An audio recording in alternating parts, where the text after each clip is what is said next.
L'affaire de violence conjugale d'Adrien Quatennens continue de secouer la France insoumise.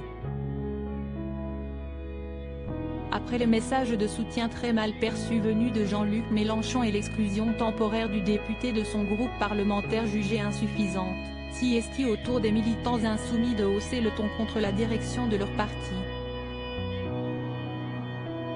1000 d'entre eux ont signé un texte public dans lequel ils demandent l'exclusion ferme et définitive du député qui a reconnu avoir giflé sa femme. Cette fronde venue du bas est pour le journaliste Jean-Michel Apathy une reconnaissance de ce qu'il avait dénoncé au début de l'affaire, recevant en retour de vives critiques. J'ai été insulté, moqué et diffamé pour avoir condamné au premier jour la complaisance de Jean-Luc Mélenchon avec le député gifleur, écrit le journaliste dans un message publié sur son compte Twitter. La France insoumise est un bateau ivre, dominé par l'autoritarisme et le copinage.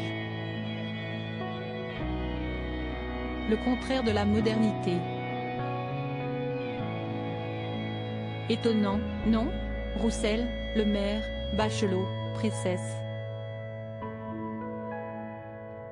Découvrez ces politiques qui ont surpris, ou choqué, en 2022. Quoi dit Jean-Michel Apathy sur Adrien Quatennens? Au débat du mois d'octobre dernier, lorsque l'affaire Quatennens a explosé, Jean-Michel Apathy s'était notamment agacé d'une surprenante séquence qui avait lieu à l'Assemblée nationale. Aurore Bergé, présidente du groupe Renaissance à l'Assemblée nationale, avait pris la parole dans l'hémicycle sur cette affaire et la réaction de la France insoumise. En retour, la députée LFI Clémentine Autain avait choisi de ne pas rebondir et d'attaquer sur la détermination du gouvernement à vouloir repousser l'âge de la retraite. Quel scénario à l'Assemblée nationale? Après Aurore Bergé, siesti Clémentine Autain qui s'exprime.